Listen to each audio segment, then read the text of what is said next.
Marian, vamos, dale. Tenemos unas placas, nos paramos. Si querés, nos paramos.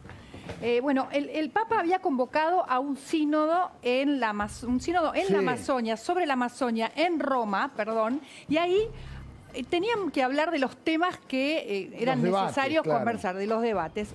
Y él propuso que hagan propuestas que fueran audaces. Estas propuestas audaces se hicieron, y entre esas propuestas audaces era tomar el celibato como una posibilidad, ¿no? El no celibato. Claro. Esos hombres que estaban trabajando en la Amazonia hacía muchos años con familias bien constituidas y que ejercían un trabajo que tenía que ver con la religión en la Amazonia, que fueran nombrados sacerdotes. Sobre todo porque tenían un problema de que había pocos curas. Absolutamente. Y entre otras de las propuestas audaces también estaba la posibilidad del diaconado femenino, ¿no? Estos son dos temas que hace mucho tiempo, hace décadas, que se vienen pidiendo, que se vienen hablando, pero que no hay una gran contra de los sectores ultraconservadores, de los sectores que siempre están en contra de estas reformas. El Papa está en el medio, está un poco entre los reformistas y los ultraconservadores. Siempre hace un poco... Hace equilibrio, hace un poco de ole. Y de lo que sí habló el Papa, no mencionó en este documento que hoy aparece, no menciona el tema del celibato. Que no lo menciona quiere decir que por ahora no. No lo menciona, dice que busquemos otras vías, que haya de alguna manera más actividad de los misioneros comprometidos, de los sacerdotes que ya están, que quieran acercarse al Amazonas, porque son tierras muy, muy fuertes, muy difíciles, y en general la gente que ya vive ahí conoce ese lugar y lo puede hacer. Pero en general los sacerdotes no quieren llegarse hasta el Amazonas. Él pide eso, pide que vengan otros, pero no habla del celibato. Tampoco habla de las mujeres, esas mujeres que sí trabajan ahí en ese lugar. Como ha avanzado el lugar de la mujer en todos lados, en la iglesia sigue siendo una muralla de piedra, ¿no? Y además ya hay mujeres trabajando y haciendo un montón de tareas ahí que podrían ser nombradas de manera oficial y de manera formal por la iglesia como... Vos decís reconocer de hecho lo que ya ocurre. Bueno, por ejemplo, en la iglesia anglicana sucede, en la iglesia anglicana hay celibato y se acepta el celibato.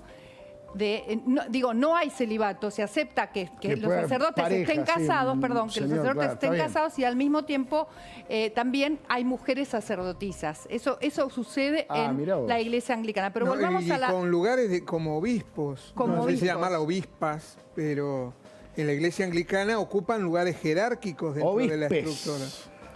Dentro de la estructura. De lo que sí pero habló, es un buen dato ese, no es tan lejos. Son iglesias primas, si querés, pero en una hay una apertura mucho mayor, claramente. De lo que sí habló, si vamos a la placa anterior otra vez, de lo que sí habló el Papa, la primera, de lo que sí hablaba el Papa era de los intereses colonizadores, ¿no? Eso tiene que ver con algo de lo que habla también Bolsonaro, de las empresas que avanzan sobre la Amazonia, legal o ilegalmente, con la minería y con la extracción de madera. Por ejemplo, Bolsonaro sacó una ley, presentó un proyecto para que pueda haber ese avance sobre los indígenas, y lo que pasa con los indígenas es que los sacan del lugar, los sacan de sus tierras, sin ningún tipo de consideración, ¿no?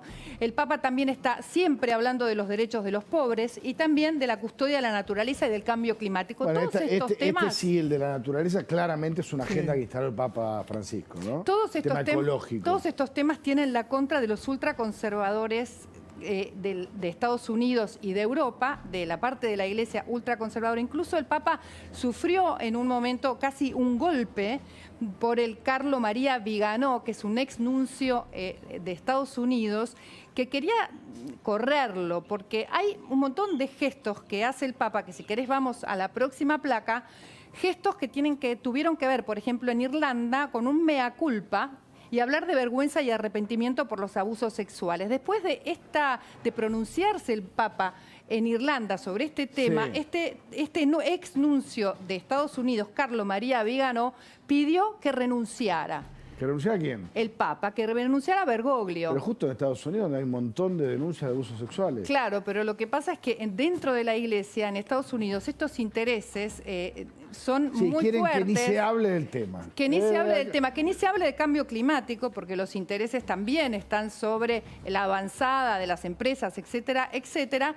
Todos los temas que toca el Papa, que tienen que ver incluso también con los homosexuales, incluir a los homosexuales, incluir a los divorciados, la atención a los pobres y el cambio climático, son todos temas que la parte más acérrima, súper conservadora de la Iglesia va en contra. Hoy hablaba con una fuente de la Iglesia y me decía que eso siempre existió.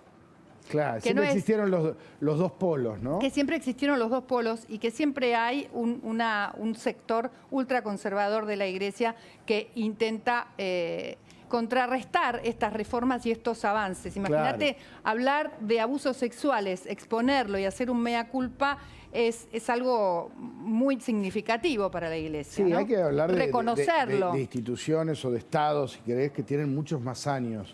Entonces los cambios también son más lentos. Son más lentos. Esto es así, ¿no?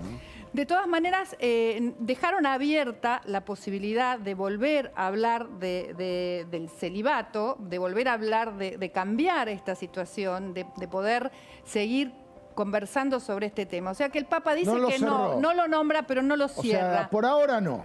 Por ahora pero no. En algún momento es algo que puede llegar a tratarse. El fin del celibato, que como bien decíamos recién, ya existe en otras iglesias y no pasa nada.